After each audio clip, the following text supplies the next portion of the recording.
Hi, I'm Tim. Welcome to my reading room. Uh, I, yes, today I'm doing a long overdue reading update. I know it's been a month and a half since I last posted one, and part of the reason why I was in somewhat of a reading slump there. What do I do to sort of like I was showing showing the Marvel Faun and in Search of the Castaways, or the Marvel Faun by Nathaniel Hawthorne, In Search of the Castaways by Jules Verne. But I was also reading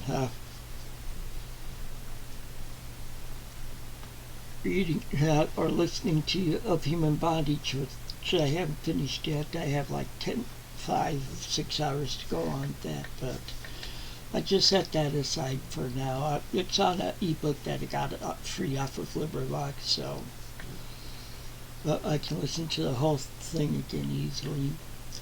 So what I am reading now, I'm still reading the Marvel Faun by Nathaniel Hawthorne. I'm around 100 pages into that book now.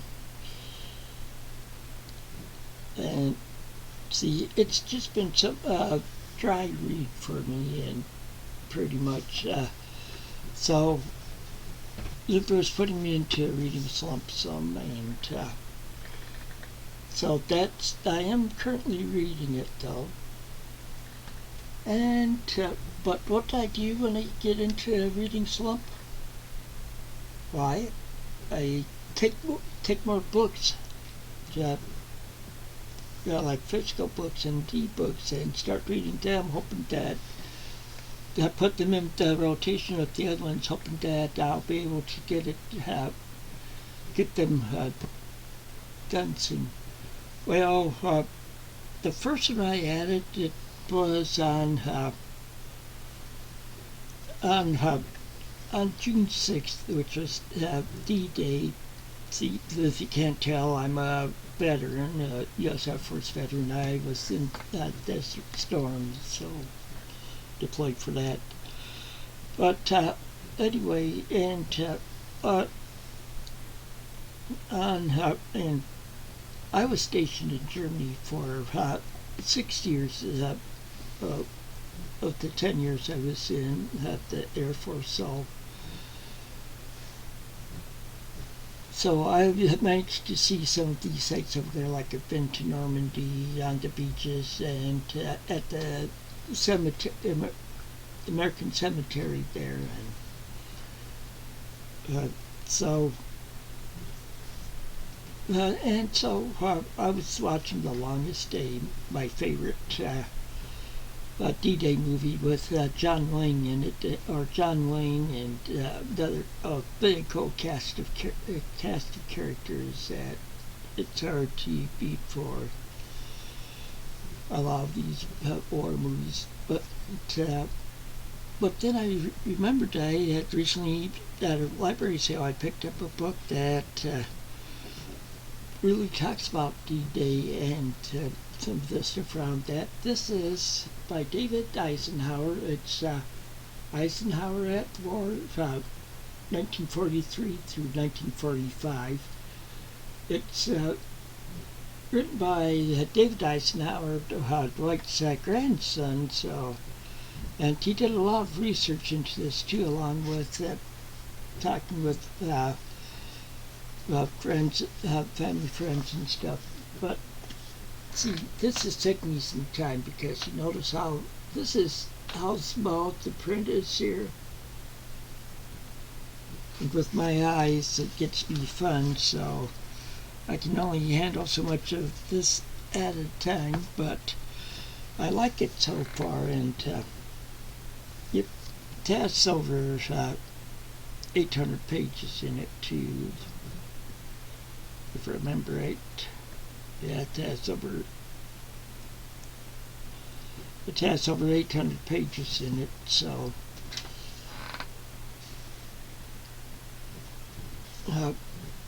so I've been slowly reading that. That's one thing I like about I'm not doing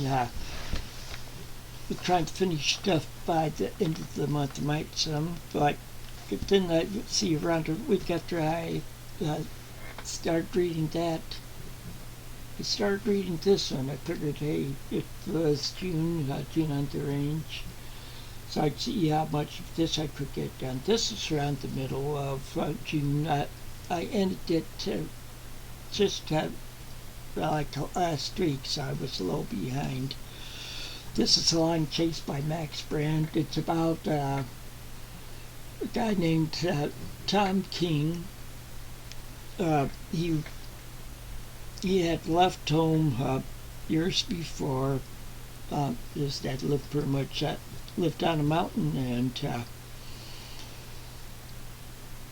and he left home. His mother had died at childbirth. He left home, and he was a professional gambler, and he saved up a bunch of money that he was planning on taking to his dad. But this was like 20 years later or something like that. Well, his dad was he got to his dad's cabin, and his dad was dying in his arms there of starvation. And he died in Tom's arms, so Tom buried him, trying to decide what to do, and he decided he's going to live a clean life and help others out. Like he threw his pistol into a river, because and he had his father's Bible along with him. The one book his father had read all the time. So and he decided to help others, but in doing that, there's robber going around like robbing banks and stuff, and while he was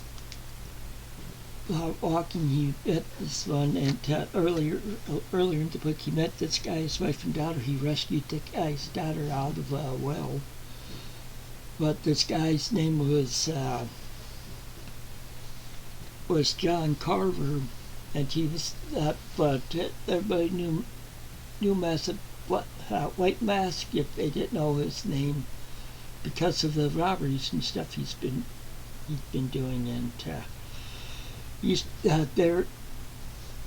there's a posse chasing him with the dogs and everything, and so John didn't have his horse up there in the mountains. He was walking in them, and so he told that he did have a gun along with him then, just in case, because he went for a walk, and because he never knew what kind of animals he'd come across and stuff. But anyway, so him and John Key drew on each other. He was still wearing John King was still wearing his mask, the white mask, but when Tom King noticed it was him, he traded places with the other guy, taking his horse and his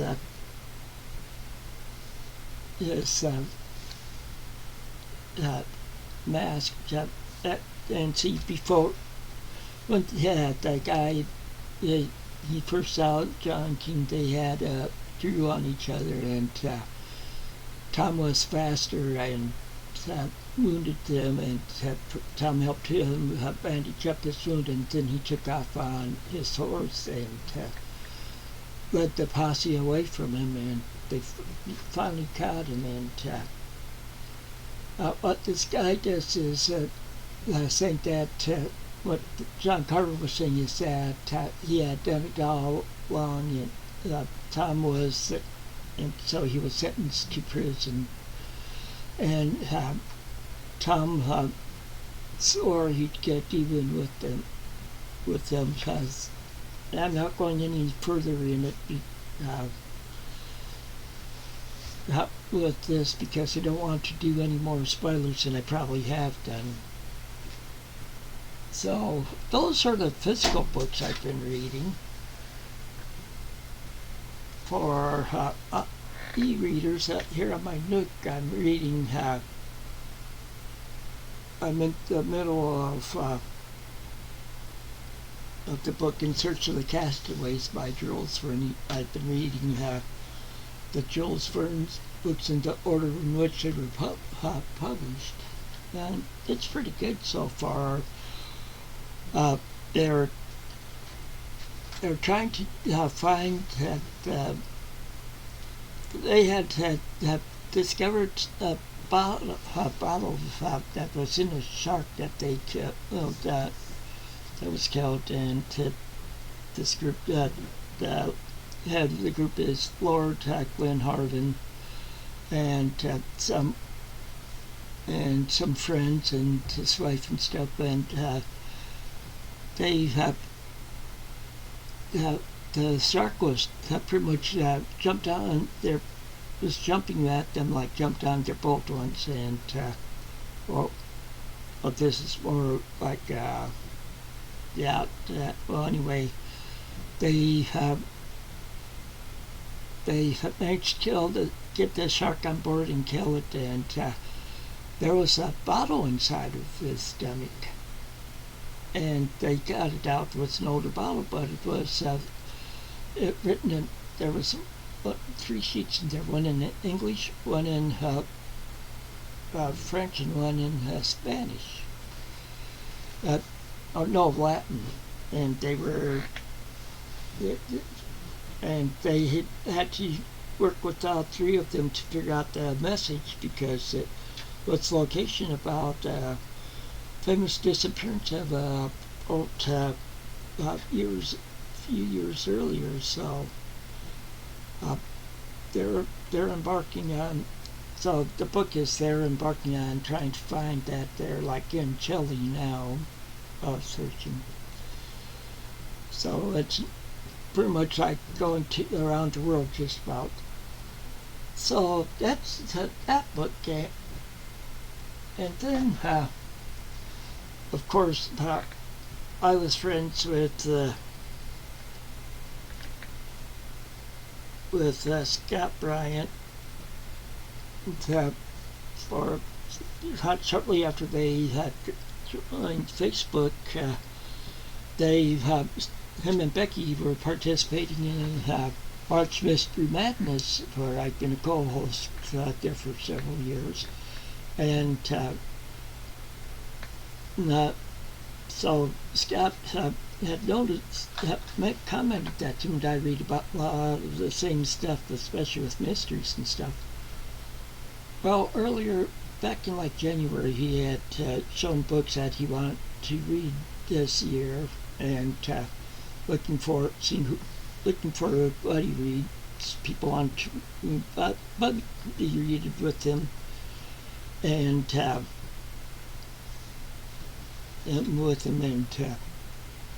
we were planning on starting that book the first of this month. This is going to be my first actual buddy read, but I decided to do that in memory of him, because the book that we were going to read, sorry about the bright light. Okay, it's Les Miserables by Victor Hugo, and so I'm reading that and honoring Scott at the same time. Yeah, I know it was something by lighting looks weird on here, but right now that's well, I'm let me see, I'm like 9 pages in on I miss Rob now, but like I said, I'm taking my time at it. And that's all I have for this time. So until next time, take it easy and keep on reading.